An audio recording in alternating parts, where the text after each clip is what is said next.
In a bathtub, John wakes up and realizes he has amnesia. He looks at himself in the mirror and notices a wound in his forehead. After putting on the clothes he finds nearby, he looks around the room for clues. John finds some keys in a briefcase with the initials KH. Inside there are more clothes and a postcard from Shell Beach, which triggers memories of visiting that place as a child. Suddenly a telephone starts ringing and John picks it up.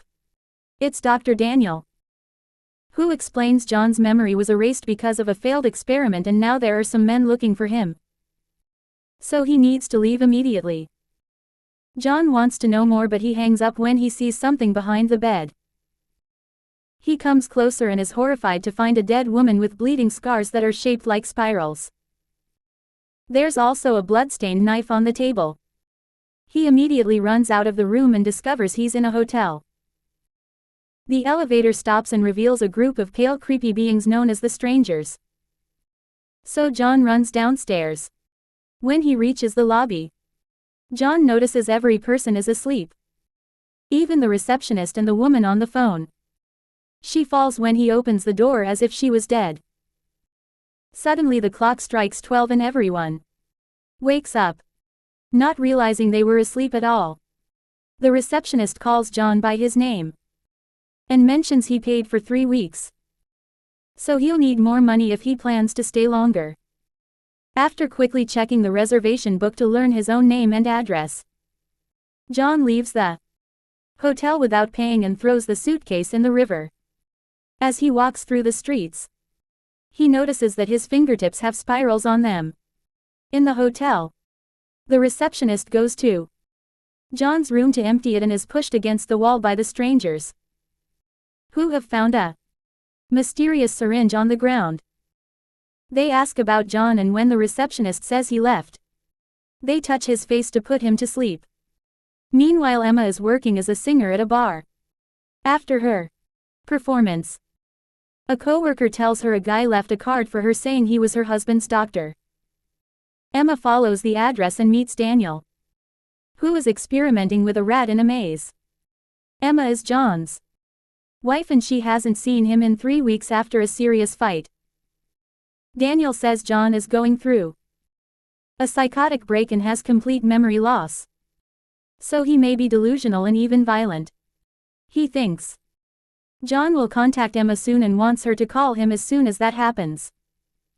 Soon Inspector Frank and a few cops arrive at the hotel to investigate the murder. This is the 6th naughty worker with spiral scars in the last month and now John is the main suspect. Detective Eddie tries to join the investigation, but the cops quickly kick him out because he keeps talking about some strange beings watching them, so they think he's crazy. Later at the police station Frank gets the fingerprint results and notices their spirals. At that moment Emma arrives to report her husband is missing and Frank has to tell her John may be a killer. Back to John. He enters a restaurant that looks familiar and the server immediately recognizes him because he forgot his wallet a few days ago.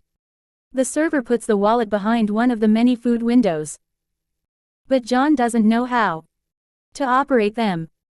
At that moment 2 officers come in and John gets so desperate that he activates some kind of mind power that breaks the window open. After taking his wallet, he tries to leave the restaurant but he's stopped by the cops. As they ask questions, a woman called May comes in and says he's with her, so the cops let them go. May takes John to her apartment and while she changes, he checks the wallet to discover Emma's picture. He then realizes May is a naughty worker. But before he can do anything, he notices she has a daughter and leaves. As he wanders around, he sees a sign promoting Shell Beach, which matches his postcard. He takes a closer look while checking his pockets and finds all the newspaper articles detailing the murders. John falls in shock as he realizes he did it. At that moment the Strangers show up and try to use their hand trick to put him to sleep. But John is immune. Then a stranger takes out a knife and tries to attack However, the wood platform breaks under him and he falls. The other strangers are also armed and trigger John's power, which breaks more wood. Another stranger falls and gets stuck in some rope that chokes him. The first stranger flies back to the platform and tries using his knife. So John steps out of the way and falls into the hole too. He holds onto the rope and the weight affects the sign's gears, which causes part of it to fall and cut the stranger's head open. The resulting noise makes the last stranger feel unbearable pain. When John climbs back up, he sees a gooey creature come out of the dead stranger, and the noises it makes as it dies blow up the lights. John uses the chance to quickly run away. Later at the stranger's hideout, they discuss John's power. They say he's capable of tuning, and that something called imprinting didn't work. Daniel hasn't called them with any news, so they decide to search for John themselves. At home, Emma comes out of the shower and is shocked to find John waiting at the table. He doesn't remember her. He only came to this address because he read it in the hotel book and the keys worked. Emma gives him Daniel's card before explaining John left their place after discovering she was having an affair. John tells her that he was with May and didn't get any violent thoughts, so he doesn't think he's the killer. When he looks out the window, he notices a police car and immediately runs away. But Frank appears in the corridor to arrest him. Emma pushes Frank to distract him and John jumps to the lower floors to escape faster. As Frank jumps too to chase him, John finds himself in a room with no exit.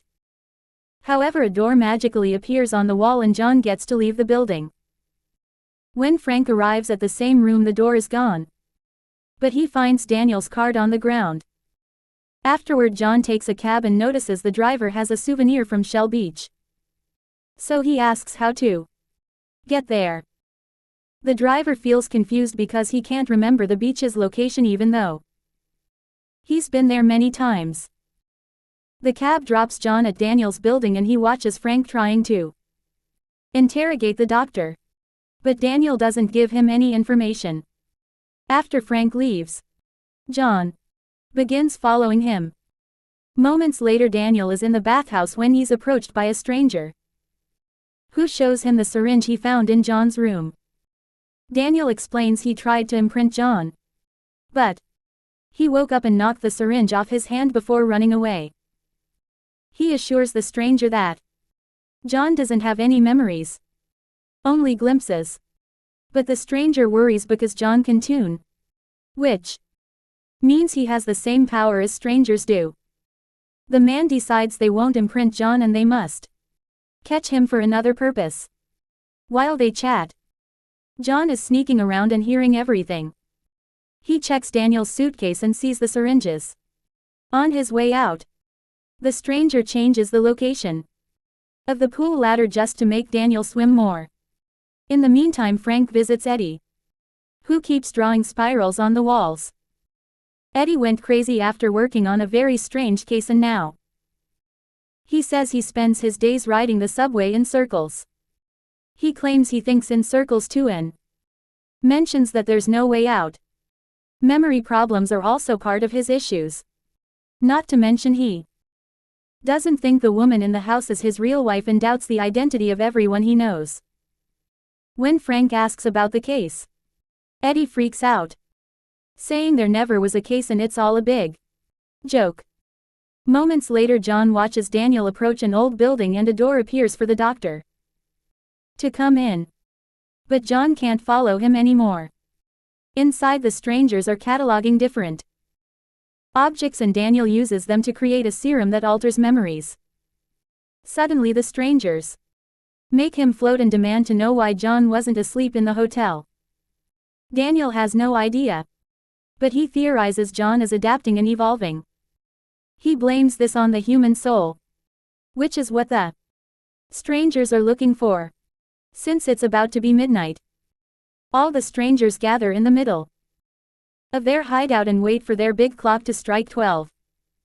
When it happens, every person in The city instantly falls asleep and every machine stops working, including cars and clocks.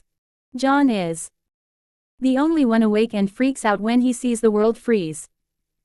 He tries to wake the people up but nobody reacts. In the headquarters, the strangers announce it's time to tune and activate a machine that makes dozens of tall structures come out of the ground all over the city. Then, John sees the strangers and Daniel come out of the hideout with the bodies of sleeping humans, who are dropped at different buildings and get a serum injection in their foreheads. The building rooms change when these people get the injection, giving them a new life. Some of them get richer. Others get a new job. Even the kids are affected by this. When Daniel is done, John catches him on his way out and starts shaking him, demanding an explanation. Since Daniel refuses to answer, John gets angry and accidentally activates his powers, which send Daniel flying. An impressed Daniel tells John he has the tuning, which is the power the strangers use to make the buildings change. He offers to help him control it. But at the moment the strangers come out and John has to run away. In the headquarters, the clock is put away and the city awakens. The people who were injected now believe the memories from the serum have been their real lives all along. As he wakes up, Frank notices there's a spiral in his coffee that looks exactly like John's fingerprint. The following night Daniel creates a new serum that contains John's memories, which should allow them to track his movements. Mr. Hand volunteers as a test subject, so he's tied up to a device before Daniel injects him. Hand's body squirms as his brain is overwhelmed with John's memories of his entire life. But he survives the experience and is ready to hunt. Afterward they float through the city and break into May's house to ask her about John, taking out a knife to make her talk. Meanwhile, John reads the back of the postcard and notices it's signed by someone called Carl Harris, whose name matches the initials on the suitcase. He looks for the name in the yellow pages and finds an address. So he gets directions from a newspaper stand and takes the subway.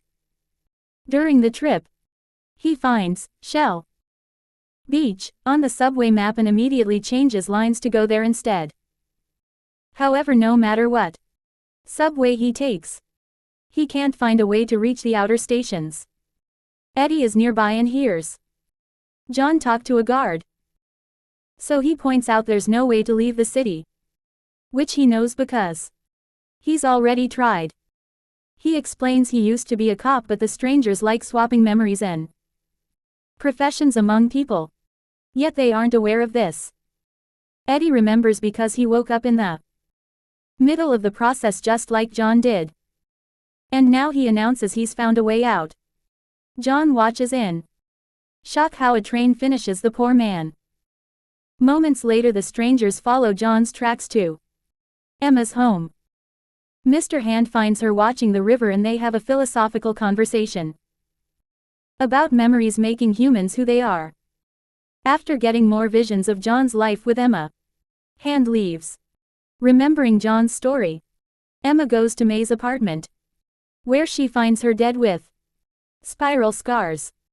She's about to run away when she's suddenly caught by Frank, who now suspects her as well. Then they find May's daughter hiding under the bed and a drawing representing the strangers' arrival.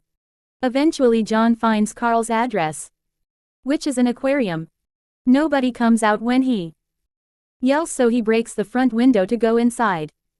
He enters a dark room and is threatened by Carl, who puts down his weapon as soon as he recognizes John. Carl is John's uncle and has many pictures of his childhood, including his hometown Shell Beach. John's family died when the house burned down and Carl doesn't remember how to get to that place. John notices the pictures are bright and realizes the sun has never risen in this city. It's always dark. One of the pictures shows that John burned his arm in the fire but he doesn't have a scar now, which means everything is a lie. He still agrees to spend the night in his old room and finds a journal he wrote as a kid about Shell Beach. But it's empty. At the same time, Carl secretly calls Emma to tell her where her husband is. But John overhears him and escapes through the window. Emma passes the information to Frank. And they leave together to look for him, unaware that Hand is following them. At that moment, clocks strike 12 and everyone falls asleep. The strangers find John and begin transforming the stairs he's on to try to stop him. John keeps on running anyway, reaching the roof and jumping from building to building as the city transforms around him. Suddenly Mr. Hand blocks his way and tries to attack. But John punches him to knock him down and steals his knife. John threatens Hand to make him talk and learns that the strangers have built this city using people's stolen memories from a variety of time periods. Every night they refine it to learn what makes people human, since the strangers want to be like them. Then Hand begins teasing John with his memories before revealing that the strangers are the gooey creatures that John saw the other night. And they use dead human bodies as their vessels. He tries to choke John. But at that moment the roof transforms and throws them both off. John manages to hold on to a balcony and sees more strangers coming after him. Not to mention there's a building coming closer. A desperate John breaks the window and hides in the room behind him before the two buildings crash into each other, killing one of the strangers. The other stranger also goes inside and chases John through the corridors. John runs until he finds a door that he opens after some struggle, only to almost fall off the building. He holds on to the edge and the stranger bites his hand, making him bleed. Thankfully there's a structure growing nearby and John manages to jump on it to escape through the roofs again. As the tuning time ends and everyone wakes up, John lands in an alley and is surrounded by strangers. However, Frank and Emma show up in a car and quickly take him away. Later at the police station, Frank interrogates John, showing him pictures of the bodies in the Shell Beach book. To John's surprise, the pages now have drawings. He points out the lack of sunlight and people having no memories to prove something strange is going on. But Frank doesn't believe him. Next, John uses his power to make the book float, leaving Frank in shock. Afterward, John is allowed to talk to Emma and tells her he isn't mad about the affair anymore because the memories aren't real. He also says their marriage isn't real either, yet Emma feels that her love for him is real. John uses his power to break the glass and kiss her, but the cops take him away. Suddenly the strangers burst into the station and put all the cops to sleep. Then they force the captain to take them to John. But when they open the cell, he's already gone. Hand kills the captain to deal with his anger. At the bathhouse, John confronts Daniel again and gets him to talk. Daniel explains the entire city is the strangers' experiment and that he hides there because they hate water.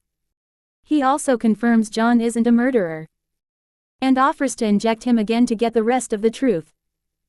Suddenly Frank appears and holds Daniel at gunpoint, revealing he's released John so they could find the truth together.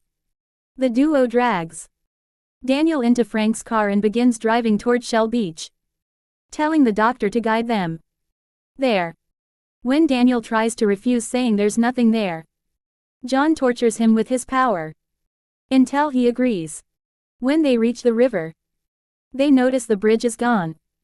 Daniel tries to run away, so John kicks him down and announces they'll continue on a boat. Meanwhile, Emma enters her apartment and discovers all her things are gone. But the strangers are there and Hand calls her Anna. Emma tries to escape only for Hand to block her way back to the boat. Daniel is sharing the story of what happened. The strangers are aliens who abducted a bunch of humans and brought them to this dark city as an experiment. They mix and match their memories to try to understand what makes humans unique and hopefully learn how to get a soul. The strangers share a collective mind and their race is on the brink of extinction. So they think human souls can save them. They're afraid of light. That's why it's always dark in their city. Daniel was forced to cooperate because the aliens didn't know how to experiment with the human mind since they couldn't understand it. But he was forced to erase his own memories. All the memories John has are fake.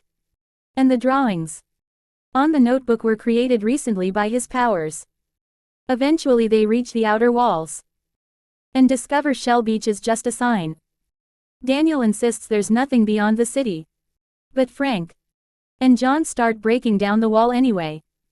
They almost fall through the resulting hole and are shocked to see outer space on the other side, which confirms humans the alien story. At that moment the strangers arrive with Emma and Frank opens fire, killing a few of them. When a stranger tries to attack John, Frank fights him and they accidentally fall through the hole, floating away to their deaths. John wants to keep fighting but Hand threatens to kill Emma. So he surrenders and lets Hand put him to sleep. Moments later John wakes up tied to a device in the strangers' hideout. The crowd wants him dead. But the leader announces the experiment is over and that John will be imprinted with the strangers' memories so they can share his soul. Daniel pretends to start the process. But instead he injects a series of memories that show the doctor teaching John how to control the tuning and use his power to its full capacity. Suddenly John opens his eyes and destroys the device with just a thought. Then he uses his powers to push back the strangers and free Daniel from a device too. Soon the leader retaliates with his own powers and a fight ensues. John and the stranger keep pushing each other and destroying the room they're in. So the other strangers run in panic. The metal creates spikes and rising structures while the electricity begins shocking any stranger it can reach. John's and the leader's powers crash in the middle of the room, causing the whole building to shake and begin to crumble. Strangers keep falling to their deaths or are crushed by the debris. When the roof and walls break, the strangers start floating into space too. Eventually the powers burst into a beam of light and the city above them starts to crumble as well. Daniel manages to escape as the giant clock emerges from the ground and John floats toward the sky. The leader does the same and throws a knife at John, who stops it with his power and throws it back. It stabs the leader and sends it flying into a water tank that explodes. The alien comes out from the dead body and dissolves in the air. Afterward John asks about Emma and Daniel explains she doesn't exist anymore because she was given new memories during the last tuning. The memory factory has been destroyed so they can't bring her back either. John then uses his power to expel the water out of the city and creates an ocean around it. He also begins rebuilding the city as he announces he's going to Shell Beach. Meanwhile Emma wakes up as Anna, an employee at the local theater. When her shift is over, she takes the bus to Shell Beach too. At the same time John is approached by Hand, but he ignores him and creates a shore near the ocean before making the sun rise. As the light burns Hand, John goes to the bridge on the shore and reunites with Emma. She doesn't recognize him but still invites him to go on a walk on the beach. Prison city where all humans are used for experiments by aliens.